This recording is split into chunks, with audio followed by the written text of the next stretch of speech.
نستعين ونستغفره ونعوذ بالله من شرور أنفسنا ومن سيئات أعمالنا من يهد الله فلا مضل له ومن يضلل فلا هادي له أشهد أن لا إله إلا الله وحده لا شريك له وأشهد أن محمدا عبده ورسوله اللهم صل وسلم وبارك على هذا النبي الكريم وعلى آله وصحبه أجمعين.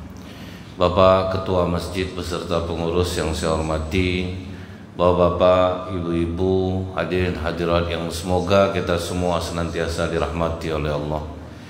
Bersyukur kita kepada Allah dengan mengucapkan alhamdulillahirabbil alamin. Allah beri kekuatan iman sehingga walaupun kita dalam keadaan sakit mungkin, tapi tetap hadir di masjid ini. Semoga apa-apa yang kita lakukan ini dibalas Allah dengan pahala yang berlipat ganda. Bersolawat kita kepada Rasulullah sallallahu alaihi wasallam dengan ucapan Allahumma sholli ala Muhammad wa ala alihi washabbihi wasallim. Semoga dengan banyak kita bersolawat kita mendapatkan syafaat di yaumil akhir kelak. Rasulullah mengatakan, Pak, bila kalian ditimpa musibah, kenang musibah yang menimpaku, maka akan terasa ringanlah musibah kalian. Jadi Rasulullah ingat, Bu, kalau kita sedang sedih, ada masalah, kaji tentang aku, maka akan terasa ringan musibah kalian. Sebetulnya kalau kita lihat di dalam Al-Quran, Pak, ya, Allah mengatakan, wa ma asobakum min musibatin fabima kasabat aidikum. Dan apa saja musibah yang menimpa kamu, salahkan diri kamu sendiri. Tuh ya Bu ya, yang harus kita tahu. Berarti Allah tidak salah nih. Jadi tidak selamanya musibah menimpa kita tuh buruk bagi kita. Bisa jadi menurut Rasulullah musibah yang menimpa aku tuh itu justru bagus bagi aku. Itulah kira-kira yang menjadikan sesuatu musibah itu kita sendiri. Jadi susahkah dia atau jadi kebaikan dari musibah itu. Gaji 3.500.000, Pak. Sudah tuh digadaikannya lah SK-nya, dapat 150 juta, dijadikannya DP mobil, ansuran mobil itu 5.600.000 sebulan, sisa gaji 500 lagi. Payahlah hidupnya di rumah tuh. Sudah itu pas dia sholat berdoa dia ke Allah, ya Allah, mengapa kau berikan aku cobaan seberat ini? Udah dia yang buat kelakuan, Mbak, Allah lah disalahkan. Jadi ini maksudnya itu, Bu, cari kesalahan kita sendiri. Tidak ada Allah yang salah, asal mau kita introspeksi diri. Misalnya ibu nih, udah banyak rasanya berkorban waktu buat majelis taklim, tapi orang benci sama ibu misalnya. Di mana letak salah aku nih? Kita nyari sendiri tuh, Pak. Oh ya, wajar aja orang tidak suka sama aku, pendapat aku aja yang harus diterima, aku aja yang betul. Wajar aja orang jauh dari kita, Pak. Jadi ketemu nanti tuh, Bu, apapun rupanya musibah yang nimpa kita ini, kita yang salah, tidak ada Allah yang salah. Dia musibah ini bisa jadi kebaikan. Kita orang baik, udah bagus, udah taat, tuh dapat musibah, Pak. Ini yang dikatakan Rasulullah itu akan mendatangkan kebaikan musibah itu. Ada orang rajin sholat 5 waktu, berjamaah, hidup susah, Bu. Kerja sama orang 2 bulan 3 bulan dipakai orang, ada setahun tuh nak diperpanjang sama orang. Di mana letak salah saya nih Ustadz ya? Saya rajin sholat jamaah, ngapa kerja saya susah? Saya bilang, Bapak sombong. Asal mau duduk, Bu, ya di depan orang yang tahu sama kita. Bapak orang pembantah, Pak. Kerja hitung-hitungan. Siapa yang mau pakai Bapak?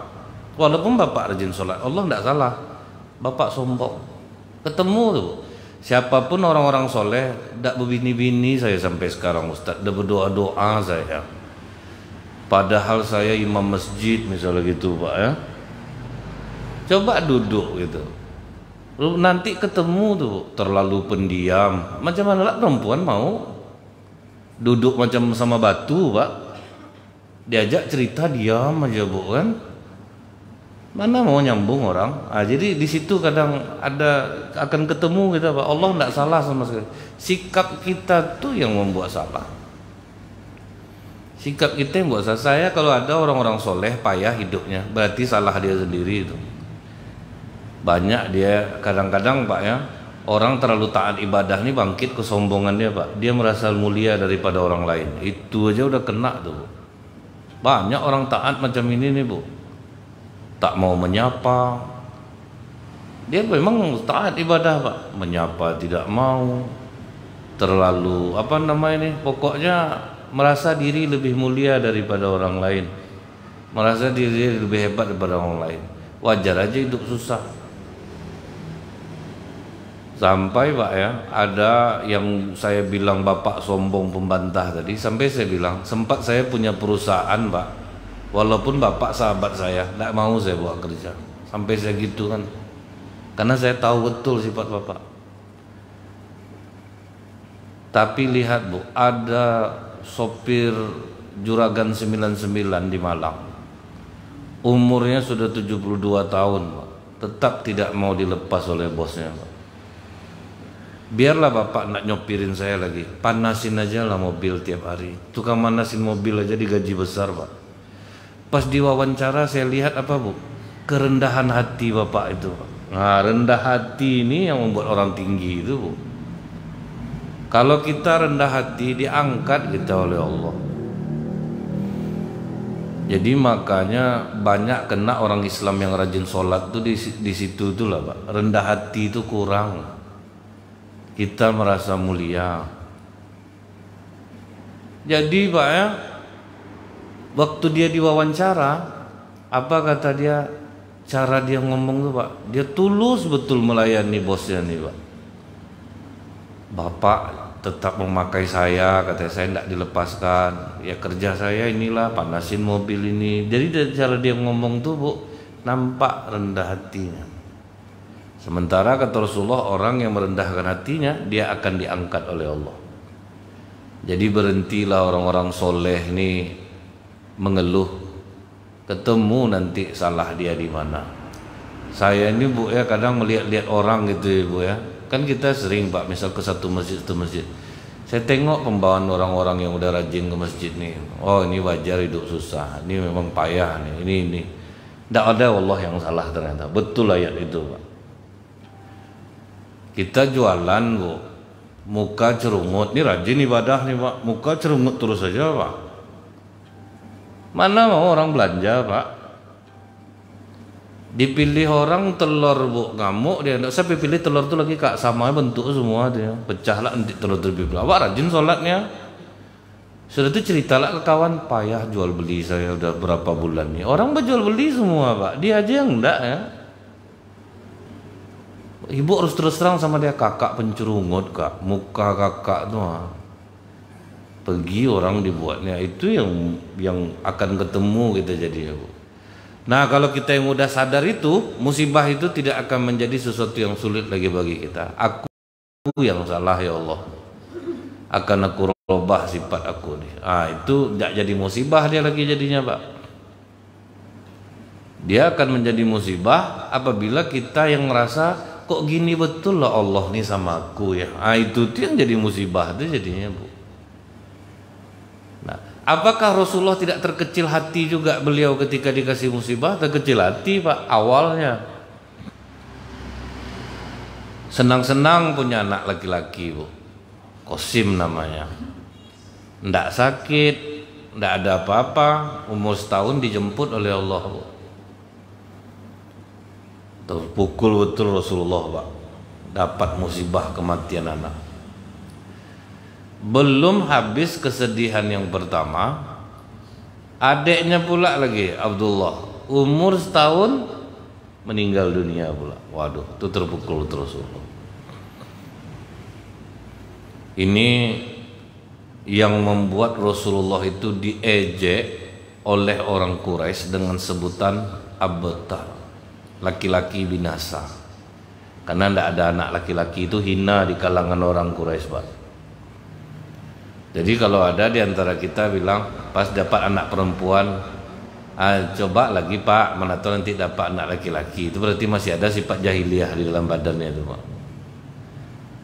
Karena hanya orang jahiliyah yang sangat mengagungkan anak laki-laki. Nah, itu hati-hati itu Bu. Karena sering betul saya mendengar tuh. Mau coba lagi anak laki-laki nanti itu. Wah, mintalah kalau anak laki-laki selalu terdengar itu Pak. Nah, karena orang jahiliyah itu tidak suka dengan anak perempuan. Lahir anak perempuan itu macam aib sama dia. Tapi kata Rasulullah, siapa yang memiliki anak perempuan, bersabar dia mendidiknya, surga bagi orang tuanya. Tinggi perempuan itu di dalam Islam Pak. Jadi Rasulullah tuh ingin menghapus anggapan laki-laki lebih mulia daripada wanita.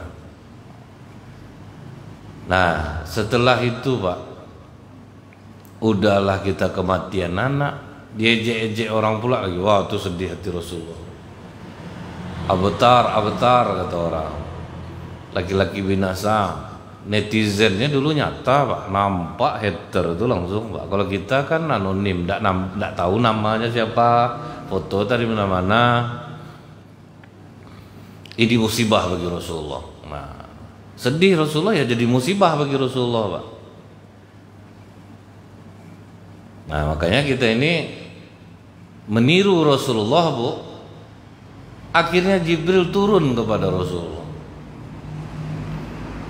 Ya Rasulullah, andaikan anak lelakimu hidup dan dia menjadi orang yang baik, maka orang nanti akan menyembahnya. Nah, itu yang ditakutkan tuh Pak. Karena ajaran ini makin lama dia makin bergeser dia. Awal orang nyembah berhala tahu Bapak Ibu kan? Itu awalnya di masa Nabi Nuh. Awal orang menyembah berhala. Di masa Nabi Nuh, waktu sebelum Nabi Nuh itu Bu, ada orang-orang soleh namanya Ya'uq, Nasor. Itu nama-nama berhala orang jahiliyah itu tuh nama orang-orang soleh di zaman Nabi Nuh. Jadi meninggallah orang soleh ini. Sementara masyarakat sangat sayang sama dia Bu. Disitulah iblis berperan. Mau ndak aku bikinkan patung guru kalian supaya terobat rasa rindu kalian ketika berkumpul. Itu awalnya tuh Pak. Jadi ini patung gurunya, anak-anak muridnya masih tetap, jadi masih teringat dia macam ada gurunya di sana. Itu awalnya Bu. Setelah cukup lama, iblis membisiki lagi, bagaimana kalau aku buatkan di rumah kalian satu-satu? Dibuatkanlah di rumah. Nah, waktu di rumah itu, di rumah kan ada anak-anak Pak. Jadi anak-anak ini berpikir, jadi ada bertanya, ditengoknya bapaknya asal ibadah, terus ada patung itu. Mulailah menurut anak-anak, kalau ibadah harus ada patung itu. Nah, itu awalnya itu Pak. Lama kelamaan makin bergeser Bu. Akhirnya anak-anak yang lain lagi, yang keturunan lain mengatakan, kalau kita ibadah sembahlah patung ini. Ah, itu bergeser ya terus tuh Pak. Sama macam kita di Pekanbaru ini dulu Bu. Gerakan Ahad subuh berjamaah. Kalau kita ndak hati-hati, akhirnya besok anak cucu kita mengatakan apa? Sholat subuh berjamaah itu hanya hari Ahad. Nah, itu akibatnya nanti itu Pak. Bentuknya bagus awalnya Pak. Sampai saya ingat dulu Bu, kosong sholat subuh di masjid tempatan, semua terpusat ke Masjid Ar-Rahman. Ingat saya itu Pak. Sampai keluar jamaah dulu tuh. Syukurlah sekarang dibuat orang hari Jumat subuh ceramah, Selasa subuh ceramah, Senin ceramah. Kalau sempat enggak Bu, anak cucu kita akan mengatakan sholat berjamaah subuh hanya hari Ahad. Itulah ngerinya pergeseran pemahaman tuh Pak. Ingat ada acara pesan berantai namanya Bu. 17 orang berdiri bersusun. disuruh yang pertama membaca tulisan, nanti disampaikan ke orang belakang, sampai ujung jauh pergi kata-kata tuh Bu. Ndak sama lagi sama yang di atas. Itulah Pak. Kalau kata-kata nih ya. Kalau duit digitu kan berkurang dia. Kalau kata-kata bertambah dia Bu. Nah itu ngeri ya tuh. Bukan berkurang ya. Macam misal saya perhatikan Pak ya, ada ibu-ibu cerita. Saya nampak ada keluarganya datang, cerita sedih. Sudah tuh nanti ibu ini cerita ke orang tuh Bapak. Dia tadi family saya ke rumah menangis berguling-guling, padahal enggak ada Pak. Itulah kalau kata-katanya. Jadi Rasulullah diingatkan oleh malaikat Jibril, ini hikmahnya. Kalau enggak nanti bahaya. Kalau sempat anak kau hidup, dia menjadi orang baik, disembah orang nanti dia. Enggak usah anak Rasulullah lagi Bu. Orang Pak, kalau sudah terlalu mengkultuskan ustadz, mengkultuskan guru, kadang ada Bu, macam lebih wajib dia ziarah ke makam orang soleh daripada sholat jamaah lagi Pak. Banyak di Indonesia nih. Itu enggak, betul enggak akhirnya kata malaikat Jibril ke Rasulullah tuh. Enggak usah anak Rasulullah lagi. Orang yang dianggap baik aja meninggal Bu. Datang orang bilang, Ustadz jangan memfitnah lah. Saya sendiri pergi Pak, waktu saya ceramah ke Tembilahan. Jalan naik kapal pompong sekitar sejam sampai di sebuah perkampungan yang tidak ada jalan darat. Maksud itu tidak ada jalan darat ke sana, memang harus lewat apa? Pergi ke makam Mufti Indragiri yang pertama. Niat tulus nih Pak, mau ziarah makam nih. Tapi rupanya jadi mata pencarian sama orang di sana tuh Pak.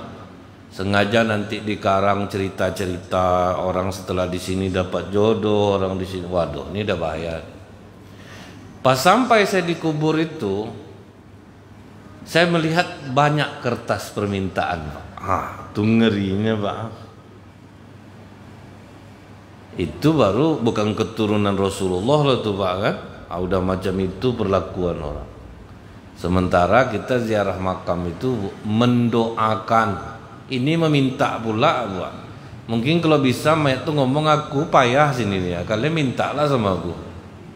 Sedangkan aku aja payah di bawahnya. Kalau minta sama bikin susahnya kalian ini, tentu itu jadinya Pak. Nah itu terbukti Pak. Di Indonesia ini aja banyak yang terlalu mengkultuskan. Tapi saya setuju Bu, kita pergi ziarah makam orang soleh macam yang dilakukan Ustadz Somad ketika kunjungan, kemudian berdoa di sana, itu bagus Pak, mendoakan orang baik lah Pak ya. Tapi kalau sempat meminta pula, itu yang jadi musibah besar Bu. Jadi kenapa waktu itu tempat pemuda Ashabul Kahfi tidak bisa ditemukan? Kan baru-baru ini baru ditemukan Pak. Karena itu permintaan pimpinannya sendiri. Ya Allah, tutupkan kami dari pandangan mereka.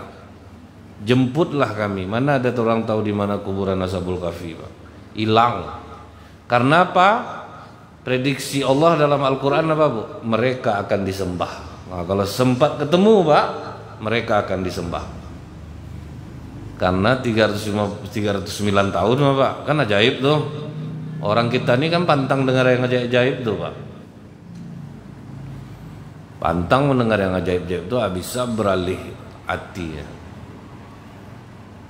Baru sadar Rasulullah, oh berarti kita ini Bu, kalau dikasih musibah cari hikmah di balik itu.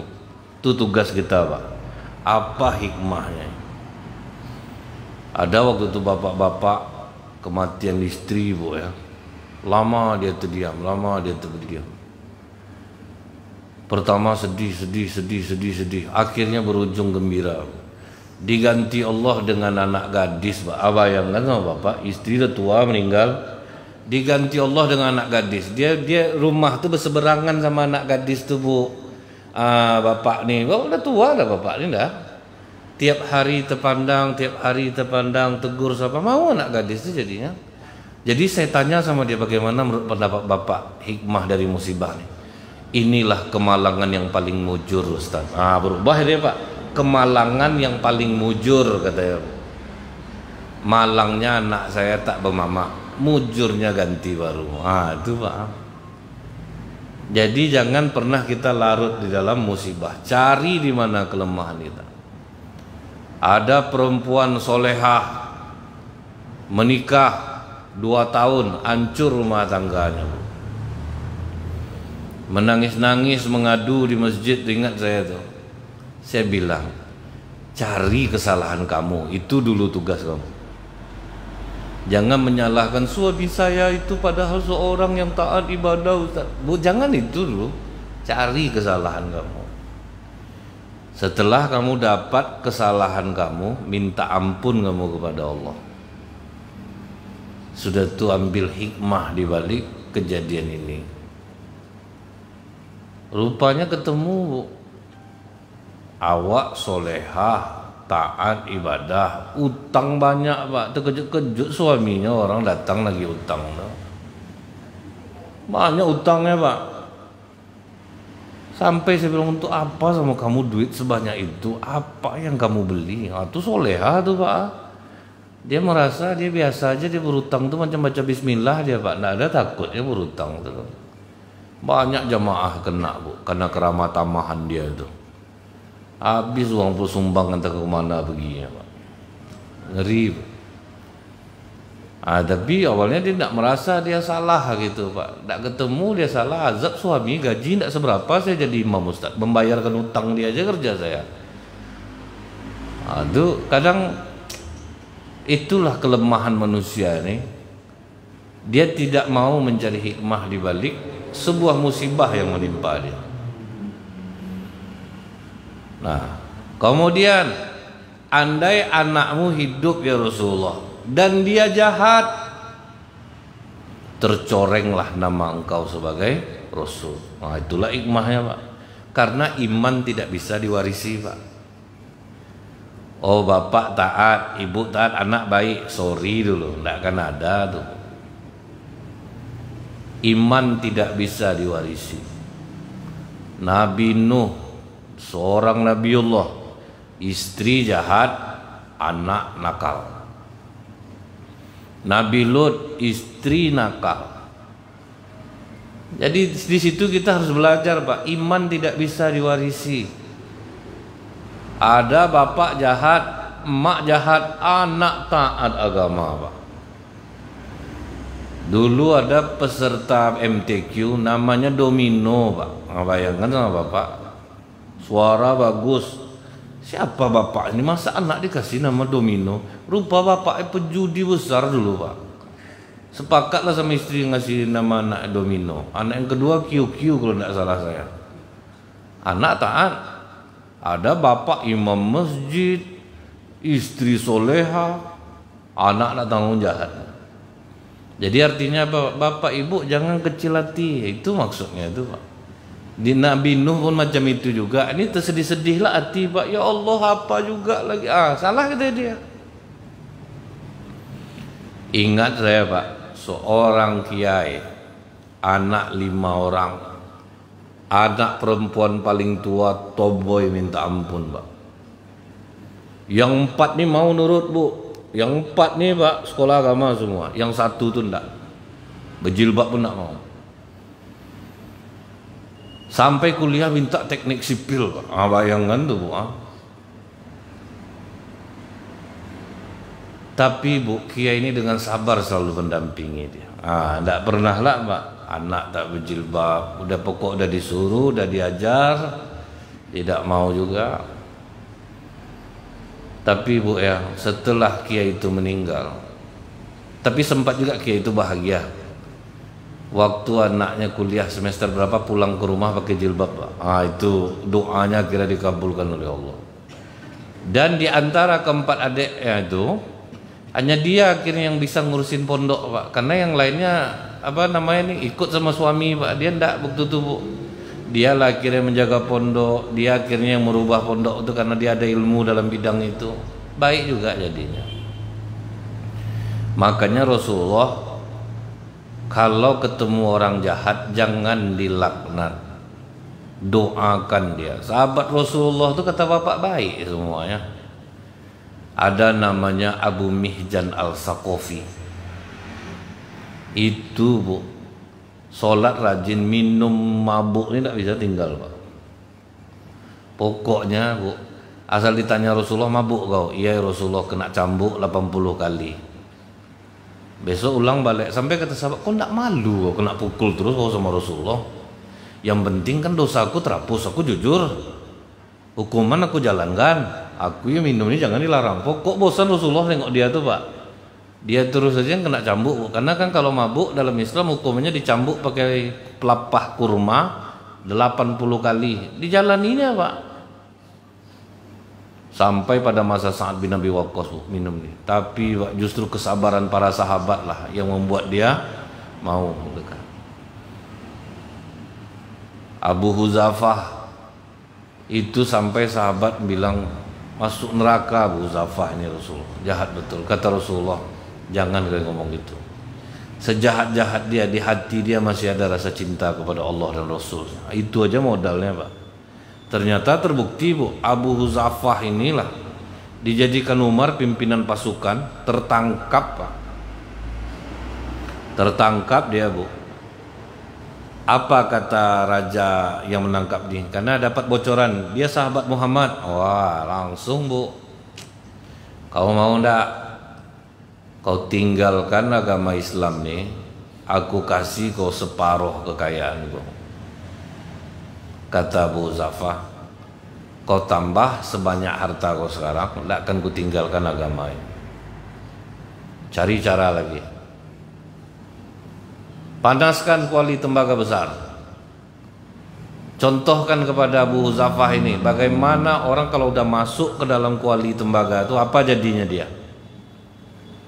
Ada orang yang lain terhukum, ini masuk langsung tinggal tulang pak, saking panasnya. Bagaimana Abu Huzafah? Barulah menangis Abu Huzafah. Senang hati raja nih pak. Ah ini udah mundur nih. Ah bagaimana? Terasa takut? Mau mundur enggak? Enggak perlu kau. Enggak usah kau tinggalkan agama ini lagi. Yang penting kau akui aja lah, kau terima harta dari aku. Ngapa kau menangis sekarang? Apa jawaban Abu Huzafah? Yang aku tangiskan, kenapa nyawa aku cuma satu? Aku ingin dikasih 100 nyawa, saat itu kau rendam-rendam aku dalam nih berkali-kali. Itu keinginan aku. Akhirnya apa kata Raja Romawi itu? Gini aja lah, boleh enggak aku cium kening kau, aku lepaskan semua tawanan muslim. Itu jadinya pak. Diciumlah keningnya bu, dilepaskan seluruh tawanan muslim. Stres orang mau menghukum dia. Pas dia kembali ke Madinah bu, diceritakan orang lah, tawanan yang menceritakan kepada Umar bin Khattab. Sejak itulah bu, maka kata Umar bin Khattab, siapapun yang bertemu Abu Huzafah, cium keningnya, dan aku yang akan memulainya terlebih dahulu. Itulah pak, azab lah asal jumpa kena cium kening bu, asal jumpa. Itu kan bentuk takzim orang, memuliakan orang dengan mencium keningnya. Tapi di Indonesia jangan buat macam ini pak, orang kita ini tabu kadang-kadang kan, karena kita tidak biasa macam itu. Nah lihat tuh bu ya, jadi jangan dilaknat, jangan dilaknat. Dengan kesabaran terus dia sholat, akhirnya perangai buruknya perlahan-lahan berubah jadinya. Nah jadi bapak ibu janganlah sampai dia, ya Allah ngapa betul lah anak aku nih, ya tidak usah. Hidayah itu urusan Allah, bukan urusan kita. Nah itu ya bu ya, baru terhibur hati Rasulullah. Oh ini maksud Allah ternyata. Kenapa anak aku diambil oleh Allah? Maksudnya ini. Nah, itulah bu, kita ini pun gitu pak, dapat musibah cari kebaikan dalam musibah itu. Misalnya bu, waktu COVID kemarin itu sebetulnya kesempatan kita untuk mencari hikmah di balik perintah Allah. Orang yang rajin bersedekah diusir Allah rasa khawatir di dirinya. Oh, aku kok khawatir ya? Oh, berarti aku kurang sedekah nih ya. Kan itu jadinya, Bu kan? Seharusnya itu yang dicari, Pak. Bukan masker ditebal-tebalkan waktu itu. Masker ditebalkan, rajin cuci tangan sampai hitam kaki, Pak. Tangan rajin cuci, kaki tidak pernah, Pak kan? Ya kan kita suruh cuci tangan terus, Bu. Sebetulnya itulah kesempatan untuk membuktikan kita kalau rajin sedekah dihindari Allah musibah, dihilangkan Allah rasa khawatir. Kok khawatir betul aku ya? Apa sebabnya? Berarti aku harus besar sedekahnya nih. Jadi tahu kita itu hikmah-hikmah kejadian itu tuh, Pak. Di situ kita akhirnya membuktikan, Bu ya. Ternyata gara-gara virus kecil ini ya lumpuh semuanya. Untuk pertama kali, Bu, biasanya apapun kejadian gempa bumi macam mana pun ceramah ini tetap lanjut, Pak. Ini kosong, Pak, hampir 2 tahun kosong, bayangkan sama Bapak loh. Tapi, Bu ya, siapa yang bisa mengambil hikmahnya? Biasa saja, Pak, keadaan itu. Ustadz-ustadz yang tidak bisa mengambil hikmahnya menangislah. Tapi kalau yang pandai mengambil hikmahnya diganti Allah, Pak, dan enggak ya. Coba lah Bapak Ibu, sebegitu ini saya jujur, begitu pertama Covid semua ceramah dibatalkan, semua tabungan saya keluarkan, Pak. Sampai tidak ada tersisa. Sekarang seharusnya menabung tuh, Pak. Ini stok kita lagi. Justru saya enggak, Bu. Berapa ada tabungan, bangunkan ke masjid. Ada dekat-dekat situ, Bu. Kasih semua. Tentu saya tidak berduit ya, Bu ya. Rupanya diganti Allah, Bu. Ustadz, ada aplikasi Zoom meeting enggak? Akhirnya lebih senang lah saya ceramah, Pak. Dari rumah, enggak harus panas-panas keluar. Uang transfer ke rekening, enak juga macam itu, Pak. Senang juga saya waktu Covid kemarin tuh, Pak. Duduk di rumah aja ceramahnya, Bu kan. Laptop, masuk Google Meet, Zoom meeting. Justru malah tambah jauh saya ceramah, Pak. Sampai ke Tembilahan, Rohul. Awak di rumahnya duduk, Bu kan. Jadi kalau sempat kita keluh kan kejadian, dia harus dicari kesalahan kita, Bu. Kenapa Allah kasih aku musibah nih? Di mana letak salah aku? Oh, mungkin aku nih terlalu ngeri nih kalau belum puasa nih untuk dunia. Kan memang iya, Pak. Kami ustaz-ustaz nih kadang tidak taraweh lagi, Bu. Minta maaf suami bapak ibu karena ada acara lagi. Kan sering macam itu tuh, Pak kan. Sampai tidak taraweh cari duit masuk tuh macam tender sama dia ceramah tuh. Meledak-meledak tender, macam tender dianggap ya, macam itulah Pak kami ini ya, keburukan hati kami ini, Bu, jangan dibilang baik aja isi perut kami ini, Pak. Jadi apakah kalau orang tidak nerima duit tuh ikhlas lah dia? Belum tentu juga ikhlas, Pak. Sering tidak diceritakan kami ceramah tidak ada kami ngambil duit, itu udah ceria namanya tuh, Pak. Tidak juga gitu. Ada juga misalnya, Pak ya, kami ceramah tidak macam ustadz. Kalau kami memang tidak ada kami ngambil duit, alhamdulillah. Tapi kalau diomongin macam itu, jadi kesombongan loh, Pak. Itu bahaya juga. Gitu. Jadi peluang iblis ini macam-macam, Bu. Peluang iblis itu macam-macam. Nah, jadi udah tahu kita nih, Pak ya, cari hikmah. Jualan kita tidak laku, cari hikmah di situ, di mana kena kita. Ini, Bu, buatnya lontong. Bertanya dia ke suaminya, karena gimana rasanya, Bang? Tuh takut bilang tidak enak, Pak. Padahal tidak tanggung hasilnya. Ingat suaminya hadis Rasulullah, tidak boleh mencela makanan. Gimana Pak lontong mama, Pak? Enak ya, Pak? Enak kali, Mak. Itu yang dijualnya, Bu. Mana laku? Orang banyak macam itu tidak mau lagi belajar. Apa sebab nih bisnis aku nih macam ini? Kurang promo kah? Apa langkah yang harus dilakukan? Rasa kah kurang? Ini kah kurang? Ingat saya, Bu, yang punya warung sederhana, rumah makan sederhana itu sejarahnya saya nonton di TV. Dia makan cencang ayam kampung di pinggir jalan Jakarta, Pak. Terasa enak dia. Pak, saya boleh belajar enggak sama Bapak buat ini? Itu makanya kata orang, bermusyawarahlah dengan orang yang berpengalaman. Karena dia mendapatkan pengalaman itu menghabiskan banyak waktu dan biaya, sementara engkau mendapatkannya cuma-cuma. Itu enaknya, Bu. Jadi kalau mau buka usaha, Tanya sama orang yang berpengalaman, Pak, aman. Orang susah payah mendapatkan ilmu itu. Kita cuma-cuma mau nanya aja udah tuh. Ini awak sombong minta ampun lah, Pak. Udah saya pelajari di YouTube, udah ada takarannya, Ustadz, begini cara begini. Manalah bisa, Bu. Saya waktu ke Jakarta lihat di kafe itu, Pak. Kebetulan saya diundang, ada orang kafe di sana. Itu, Pak, menentukan takaran kopi di situ saya baru kaget. Ini berapa persen kamu masukkan ininya? Sekitar 25%, Pak. Kalau yang ini berapa persen? Kopinya berapa persen? Ditimbang semua rupa, Pak, untuk mendapatkan kopi nikmat. Makanya saya tahu sekarang kenapa harga kopi itu mahal gitu, Pak. Biasa orang murah, awak 3.000 perak udah enak ngopi rasanya kan, Bu. Nggak tahu kita tahu kopi-kopi apa, Nita Sidih Kalang, Tama Aci, nggak tahu, Pak. Pokoknya tahu enak aja. Rupanya ngeri ilmunya, Bu. Berapa takaran persennya? Dan kadang Ustadz, kami mencoba kopi itu sampai muntah, Ustadz, karena berubah-ubah. Sampai nanti dapat takaran topnya. Jadi saya terpikir, Bu, kalau orang udah dapat takaran topnya, dia udah punya ilmu di sana. Itu orang nanya udah pasti udah enak, Pak. Dia sampai muntah merasakannya. Asal mau kita merendahkan hati kita nih, cari apa sebab usaha kita tidak berhasil. Kenapa orang begitu berhasil? Saya tengok misalnya, Pak, ya, orang-orang, ada orang jual sate pinggir jalan keliling, baru keluar, Pak, tidak sampai 2 jam habis. Dibeli sate dia tuh, Bu, dibeli sate dia, rasa kuahnya, wah ya enak, memang bagus dia nakarnya, wajar orang ramai, orangnya ramah pula lagi, Pak, kan. Tapi enak satenya, Bu, cerungut lah, cerungut orangnya masih laku juga, Pak. Itu memang terbukti kan tuh, Pak.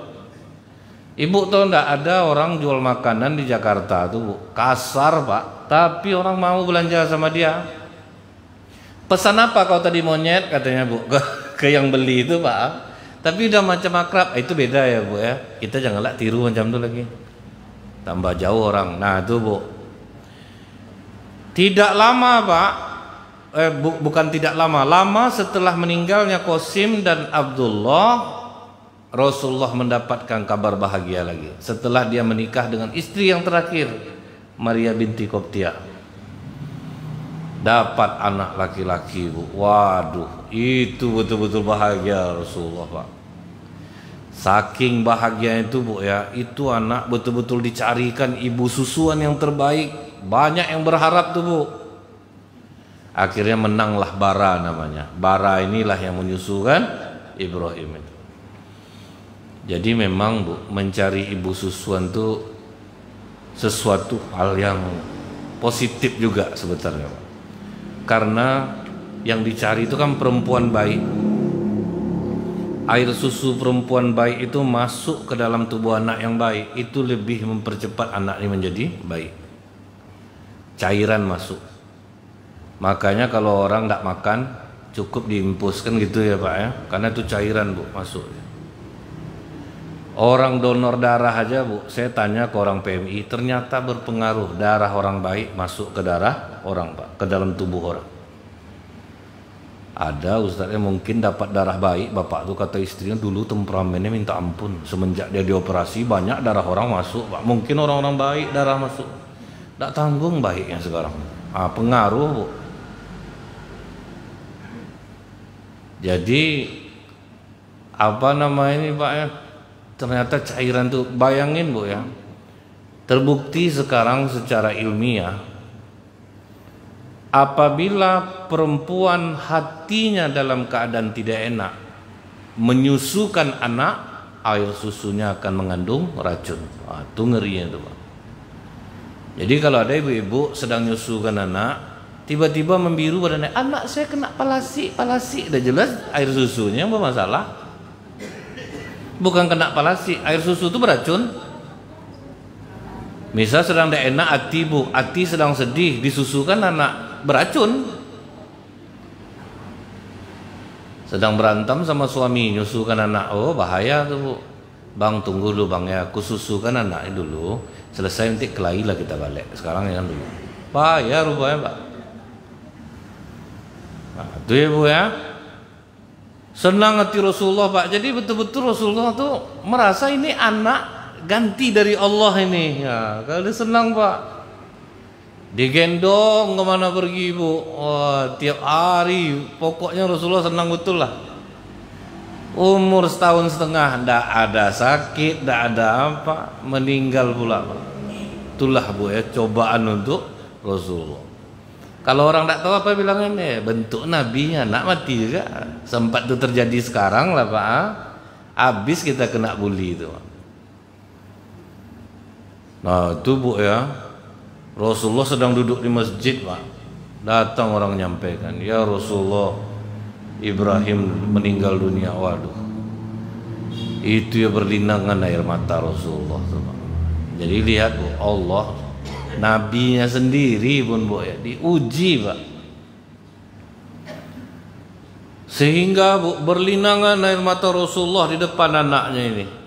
Qasim meninggal, Abdullah meninggal, udah dapat buah hati 1,5 tahun meninggal pula. Datang Abdurrahman bin Auf bertanya, ya Rasulullah, bukankah engkau melarang kami menangis? Kata Rasulullah, tangisan adalah rahmat dan kasih sayang Allah. Yang aku larang kalian meratap. Nah, jadi menangis jangan dilarang, Bu. Misalnya suami meninggal, anak meninggal, menangis ibu, oh, tidak ada masalah. Yang tidak boleh itu, abang, matilah aku lagi nih, bang. 50 tahun kita bersama, bang. Wah, itu yang tidak boleh. Berapa banyak dulu laki-laki yang mau sama aku tolak gara-gara bang. Mati pula bang, buka lah mata bang nih, bang. Digoncang-goncang, itu yang tidak boleh itu, Bu. Maka kata Rasulullah, kita boleh bersedih, kata-kata tetap kata-kata yang baik. Jadi menangis itu hal yang biasa. Apa kata Rasulullah kepada Ibrahim anaknya ini, Pak? Andaikan kematian ini bukan sesuatu hal yang pasti, aku akan lebih bersedih daripada ini. Tapi karena kematian itu memang sesuatu yang pasti, mata boleh menangis, kata-kata tetap harus dijaga. Meninggal Qasim, meninggal Abdullah, meninggal ada. Itulah, Bu, cobaan yang diberikan Allah kepada Rasulullah. Tapi karena kita tahu hikmahnya, maka Rasulullah mencontohkan kepada kita, jangan larut, pasti ada hikmah di balik kejadian itu. Kemudian, Pak, waktu Utsman bin Affan dan istri pertamanya Ruqayyah, anak Rasulullah, hijrah ke Habasah, senang hati Rasulullah mendengar, Pak.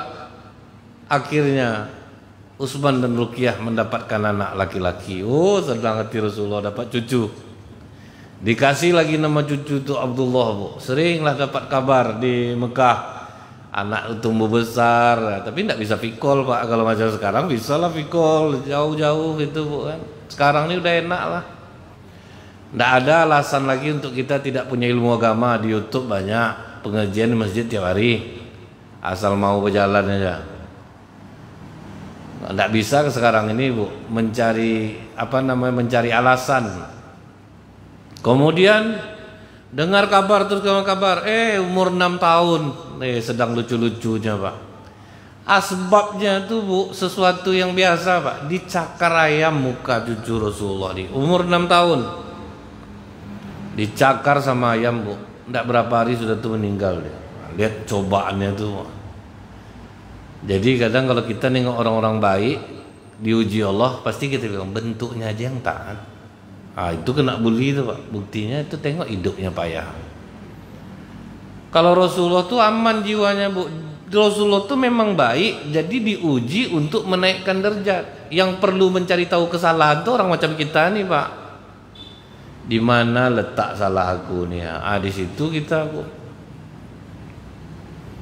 Setelah itu anak Rasulullah yang laki-laki yang menjadi penghibur hati Rasulullah akhirnya justru anak angkat beliau, Pak, yaitu Zaid bin Harithah. Zaid bin Harithah ini, Pak, dia itu orang Ethiopia. Dia mengadakan perjalanan bersama emaknya. Rupanya di sekitar luar Mekah dirampok, Pak. Harta diambil, anak diculik, emaknya dibiarkan, Bu. Waktu itu Zaid yang kecil ini dibawa ke pasar Ukas di Mekah, dijual di sana. Rupanya yang membeli siapa, Bu? Ummul Mukminin Khadijah. Itu kadang, Pak, ya, takdir buruk yang orang baik alami pasti akan menjadi takdir baik. Jadi jangan ngeluh, Bu. Ibu padahal mau ke masjid subuh-subuh dari rumah, tidak taunya tertungkup depan rumah, Pak. Terkilir lutut ibu. Ibu jangan bersedih, bisa jadi kalau tidak terkilir ibu ditabrak mobil di jalan. Apapun musibah kita ini kadang Allah ingin menyelamatkan kita, Bu. Ada nenek-nenek, Bu, tidak pernah tidak sholat berjamaah. Hari itu dia nyebrang, ditabrak sama motor, berputar-putar dia di jalan itu jatuh. Alhamdulillah nenek itu masih selamat. Jadi saya bilang ini hikmahnya, nenek itu udah ada uzur untuk tidak ke masjid. Udahlah di rumah aja. Dan itu kadang itulah Ustaz, masjid depan rumah. Waktu itu udah banyak juga orang ngomong, tapi semenjak kejadian itu anda berani lagi, Pak, ke masjid. Udah terasa dia sakitnya kena besi Honda itu, Bu, ya. Baru sadar dia, Pak. Kadang kan nenek ini lain keras hatinya nih, Pak. Dia kalau tidak dicobain dulu tidak mau, dilarang kadang, ya, Bu, ya. Jadi itu udah lama di rumah aja lah, Mama, berjalan aja udah payah, Ma, keras juga tiba jatuh, Mama nanti mada juga baru, Pak. Dia memang harus dirasa gitu, Bu. Udah terasa dia nanti baru mundur sendiri nanti itu, Pak. Tidak berani lagi.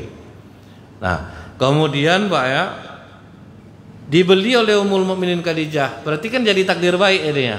Takdir tadi buruk, diculik, dijual, dibeli oleh orang baik, rupanya orang kaya raya.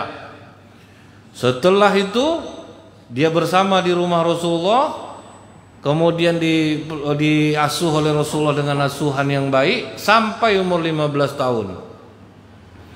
Pas umur 15 tahun datang bapak dan pamannya, Pak, mencari-cari tahu di mana, jumpalah, Bu. Wahai cucu dari pembesar Mekah, kata bapak si Zaid ini. Wahai suami dari istri yang terpandang di Mekah.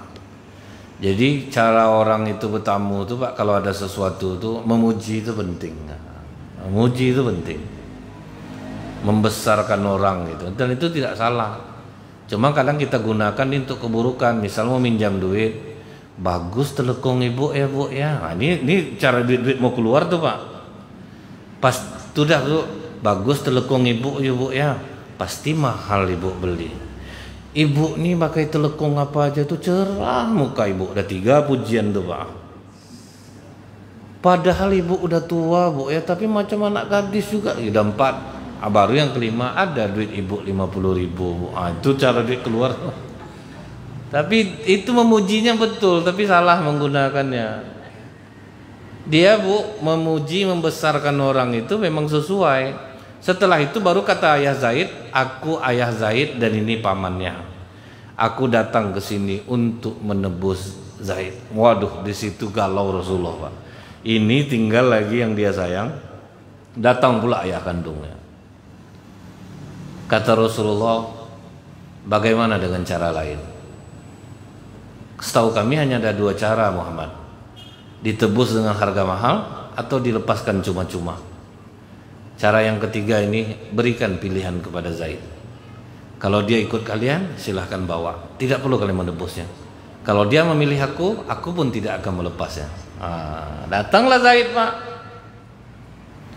Kata Rasulullah, Zaid, ini ayahmu dan ini pamanmu. Langsung dipeluk. Udah menangis-nangis, rindulah, Pak, sama ayahnya. Zaid, ayah dan pamanmu ini datang untuk menjemputmu. Sekarang pilihan ada pada dirimu. Kau mau ikut ayahmu dan pamanmu silahkan, atau kau mau tetap tinggal bersamaku. Akhirnya kata Zaid, engkau melebihi ayah dan pamanku, wahai ayah Muhammad. Akhirnya pilihnya Rasulullah. Datang ayah dan pamannya, mau kau tinggal sama orang jadi budak? Kata Rasulullah, dia anak angkatku. Itu tuh, Pak. Zaid inilah yang menjadi penghibur hati Rasulullah untuk waktu yang cukup lama. Jadi apapun musibah yang menimpa kita, cari dulu hikmah di balik itu. Yang kedua, bisa jadi Allah ingin meninggikan derajat kita. Subhanakallahumma bihamdika asyhadu an la ilaha illa anta astaghfiruka wa atubu ilaik. Assalamualaikum warahmatullahi wabarakatuh.